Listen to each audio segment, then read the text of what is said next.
Did Nicolas Cage once shave his chest hair to look like the Superman logo? Yeah. Did he do it for a film? Yeah. Was it Valley Girl? Yeah. Cage has been obsessed with Superman throughout his career. In 1997, he purchased Action Comics #1, the first appearance of Superman, for $150,000. And he was even set to play the last son of Krypton in Tim Burton's Superman Lives. But the production was canceled just a few weeks before shooting, which is the subject of the documentary Death of Superman Lives. And so the future was sentenced to a fate of never knowing what a Nicolas Cage Superman would be like. Enter Aaron Horvath, animation director. I never really wanted to direct movies or anything. I loved drawing and writing, and I was better at drawing than I was at writing. And when I got out of high school, I was like, I didn't want to do any more academic stuff. I hated it. And I'd heard somebody who knew somebody who got a job at Disney. They were making like the six figures, and they just got in with some drawings on a cocktail napkin. And I'm like, what? That sounds amazing. It was just some legend from the days of like, when DreamWorks first started, and Disney and Warner Brothers was making animated features. So there were like crazy bidding wars over animators. I think this was in like the early 90s maybe. But, it had all sort of dried up by the time that I had actually heard that. So it was harder to get in than I had been led to believe. But, I started going to school out in Burbank. I found like a little vocational school to teach animation. So it just still seemed like a good way to make a living. Like if you want to draw and make a living drawing, like animation's a really good career because like you need a ton of drawings, a lot of drawings to make a cartoon. So I pursued that and eventually got in doing TV cartoons.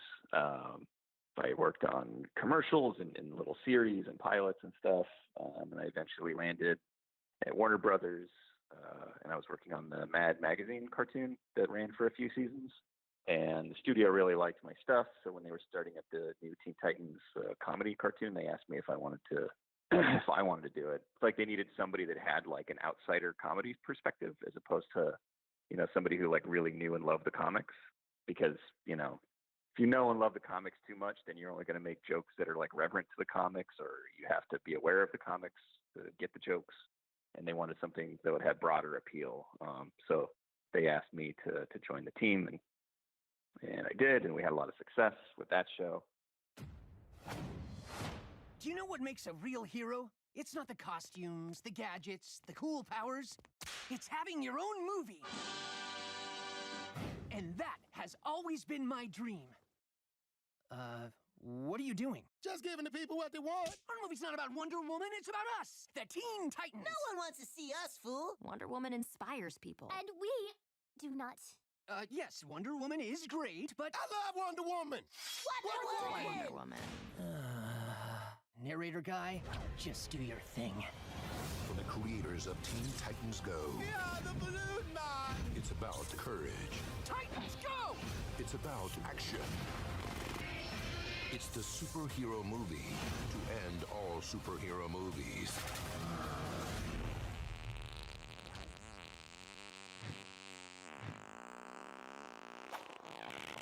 Hopefully. He farted. That wasn't a fart. That was just air leaving my butt. Which is a fart. Teen Titans Go to the movies. Because if Aquaman can get a movie, anyone can.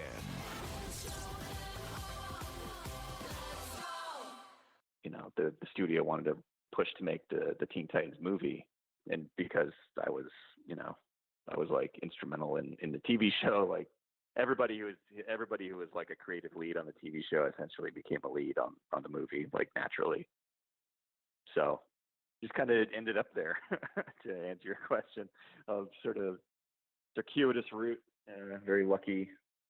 You always have to be kind of prepared for these lucky happenstance things to strike. And I don't know, it's kind of like, on the one hand, I'm good at what I do, but on the other hand, I'm also just in the right place at the right time. So it's kind of ended up working out. I think it was almost immediately, because we were all aware, like we knew that we wanted to make a movie that made fun of comic book movies. And we were all aware that Nicolas Cage had the ill-fated Superman movie, and we just thought it would be amazing if he played Superman in our dumb, low-budget animated superhero movie. So I pretty much immediately we wanted to try to get him. So we went to our, the head of business and legal, the guy who was doing all the deals and reaching out to talent, and told him what we wanted to do. And he sort of shrugged and was like, I think it's going to be a quick no, fellas. Because, like our movie was like super low budget. So he's like, I think he's probably just going to pass on this. And we're like, well, ask him anyway. You never know. And he came back the next day almost immediately and said yes. And he comes into our office and he's like, so Nicolas Cage says yes. Yeah. He only has one ask.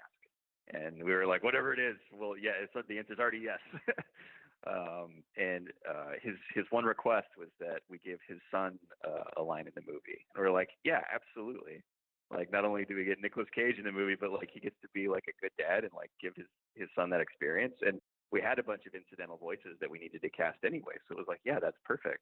And immediately we were like, oh, he can be young Bruce Wayne. And we can give him those lines. So it just like worked out that like his son was a big fan of the show, and it was something that he could do, and his kid could have a fun experience being in a movie. He was great. He was just like, he brought a couple of his buddies like from school, like a couple of his friends. I don't know, maybe I assume they go to school together. I don't know, but like he was just like the coolest dude that day. And it cracked me up. So we had made this episode, our 200th episode. The network wanted us to put ourselves in it. Like the head of the programming guy at Cartoon Network was like, thought it'd be really funny if the Titans met the people who created the show.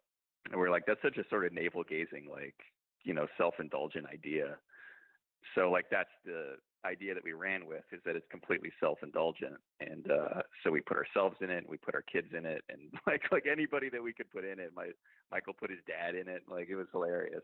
So Michael and I were in an episode. So when Kal-El came in, we introduced ourselves to him, and he goes, yeah, I know. Because like he had seen us on the series, which is like a weird moment where I'm like, oh yeah, I guess you would know who we are. It's bizarre. But like super nice kid, and like, I don't know. That's one of the things too about like, making an animated series. I don't know, maybe any TV show or whatever. Like it's successful, I guess, but like you don't really like meet the people who are watching it. So when you meet people who are like fans of it, it's always like a nice reassuring thing that like that not all your hard work is going to waste. Golly, thanks for taking me to the movies in this dangerous neighborhood, Dad. Whoa, stop! You can't go down there! That is Crime Alley, you dum-dum! May I suggest you take a shortcut through Happy Lane instead?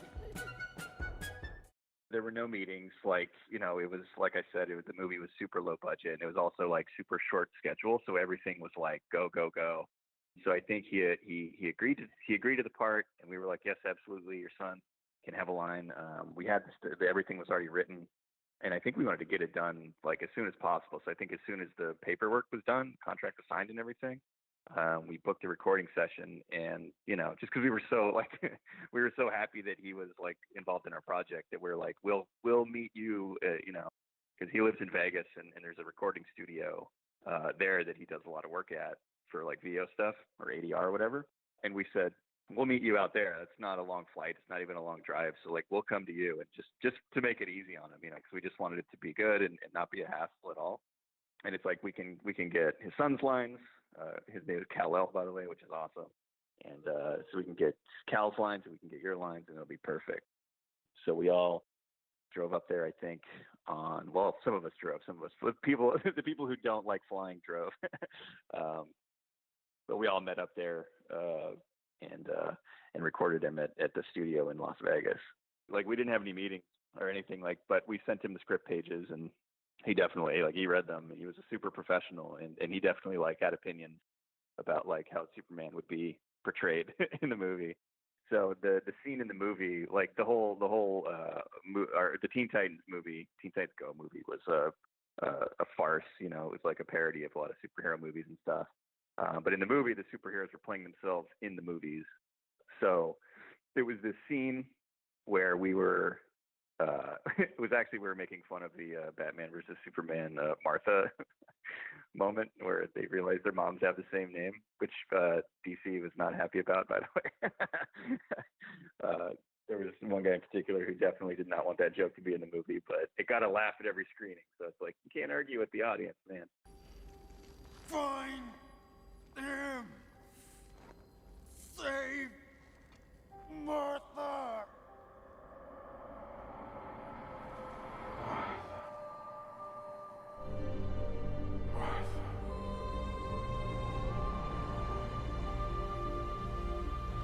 Why did you say that name? Martha, why did you say that name? Stop! Please, stop! Why did you say that name? It's his mother's name. It's his mother's name.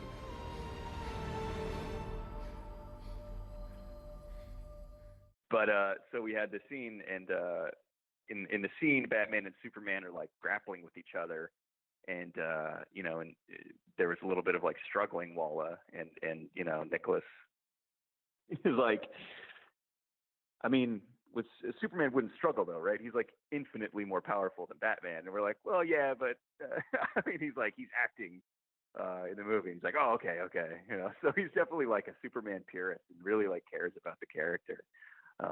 So he was really good. He was like super like came prepared, like in a way that like, I don't know. He's such a like huge name, and he's been around so long that it just, I'm like, he really took the time to read like our dumb script. That's amazing. Like, because a lot of actors will show up and like they will not have read the pages beforehand or whatever. But like he definitely was like on point and just like knocked it out quick and did a really good job for us. All right, quiet on the set. Lights, cameras, no moving around. Close set, please. Take one, Batman vs. Superman Part 2, and just have fun with it. Follow your instincts. Magic. What's your mother's name? Martha. My mommy's name is Martha, too. Wait, what's your father's name? Jonathan? Mine's Thomas. Cut! Clark! Bruce, that was amazing! I think he had so much respect for the character that I don't think he wanted to push it that far. I think we were hoping he would get a little crazier. You know what I mean? There's one bit where like we got him to do some really good like belly laughs. So like you can hear him in one of the scenes laughing at Robin, and it's like a really great like over the top Nick Cage laugh. But other than that, I think he just wanted to be like respectful of the character and play him very like cool and kind of stoic. And I think like it was an amazing experience, to be honest. Like Nick Cage and like his son, and you know, just the fact that like they got to be a family and do this thing together, and that, you know, then we got to have him in our movie. The whole thing was pretty special, I think. It's always been my dream to have my own movie. Well, it is important to have dreams, I guess. What do you mean by that? Well, you know, they only make movies about real heroes. I am a real hero. I even have my own superhero team. You guys are goofsters. You know, with the farts. Always cracking your jokes. You mean people think we're jokes? Why do you think there's never been a movie made about you? Well, has there been a movie about you? So many, and more to come. Problem is, you guys are never actually doing anything heroic. If you keep playing the fool, you'll never be seen as real heroes. Only as jokes. Got him! Somebody save me. Anyway, we gotta get going. Ta-ta! To be honest, he was like in and out, man. Like the guy came in, you know, shades on, just like ready to get to work, and we got through the lines, and he packed up the family and was like, all right, you guys having a premiere? And we're like, yeah. And he's like, all right, I'll be there. And then he disappeared like in a cloud of smoke. Hello? Superman, it's me, your girlfriend, Lois Lane. Well, hello, Lois. How are you, my sweet little dewdrop? How am I? I'm terrible. You gotta save me from Gene Hackman's real estate scheme. Ah! Oh, my goodness, no. That sounds terrible. Oh, You's better hurry, fool, or no more smoochy smoochies. Mwah! Mwah, mwah, mwah. I'm coming, Lois! Coming, Lois! I tell you, man, it was really quick. You know, I think, you know, it was just kind of like it was such an overwhelming experience, I think, for like a first time director, you know, like a first time director from a really like small sort of almost passion project movie, you know, to be working with somebody of that like stature. It was a little dreamlike, I'd say. But I just was just like, I remember going just like, I don't know, kind of like whatever you want to do, man. You know, like he doesn't want to do the struggling sounds. It's like, well, he doesn't have to do it then. If you're good with it, we're good with it. I mean, when I say it was a sort of a passion project, it kind of was. I mean, you know, because it was the TV crew that did it. Like we had tried to hire a feature unit to work on the movie, because the deal was we had to keep the series going at the same time. Like we couldn't drop the series because it was so successful on Cartoon Network, and it still is, that they didn't want to jeopardize that success. Because like if you pull the series off the air and, you know, and then to make the movie, and then like if the movie is a success, is not a success, then it's hard to get anybody back into the show, because like you have to ramp back up, and then there's a huge gap between new episodes and the audience will just move on. That's what happened with the Powerpuff Girls, as I understand it. That was like the cautionary tale for us. You know, like those guys all stopped making the show so that they can make their movie, and the movie didn't perform. And then by the time they got episodes going again, just everybody had kind of moved on.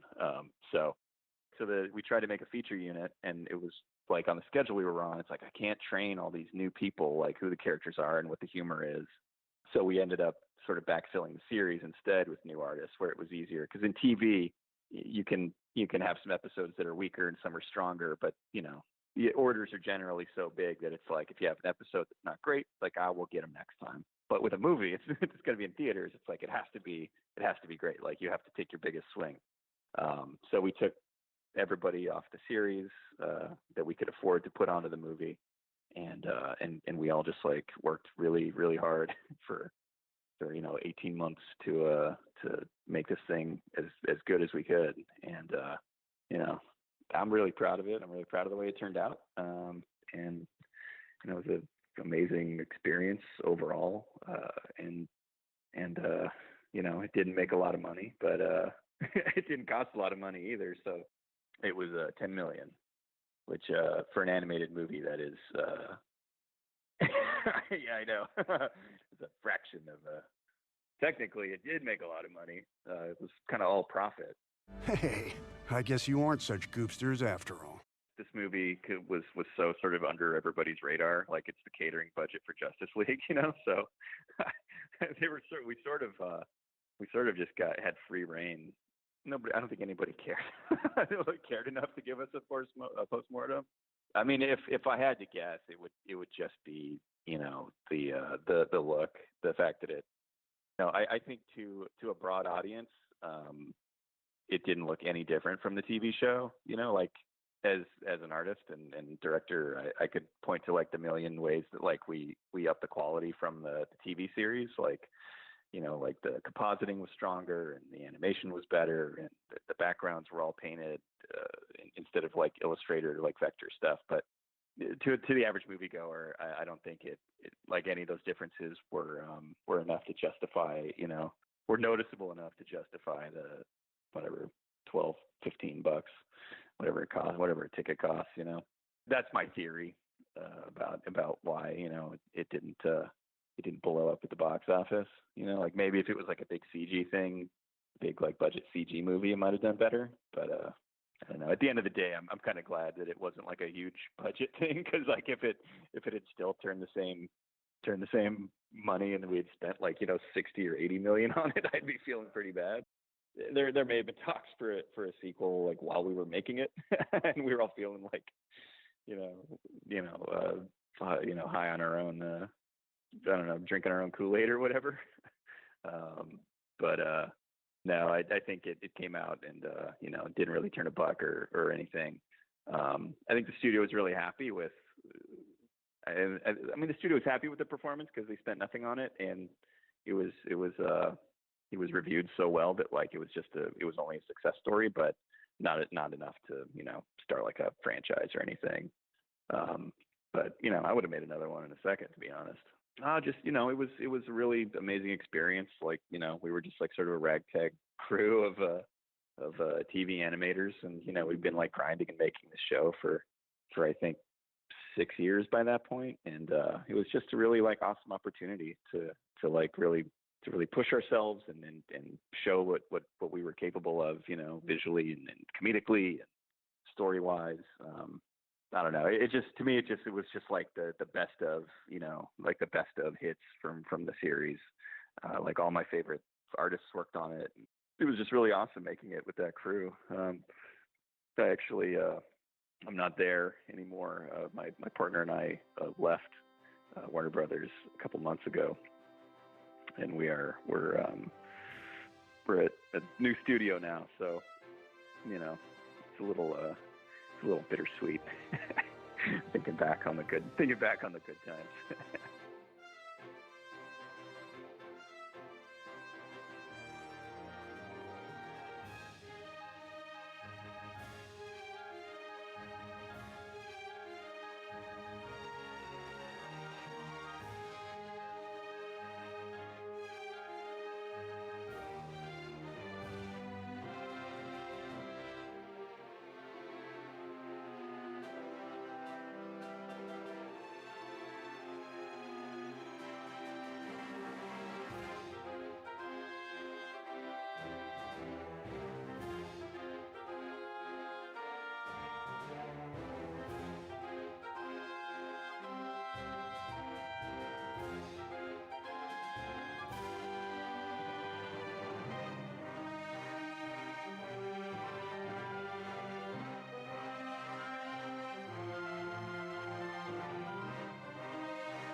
I wish you luck. I hope you could find every single director who ever worked with him, and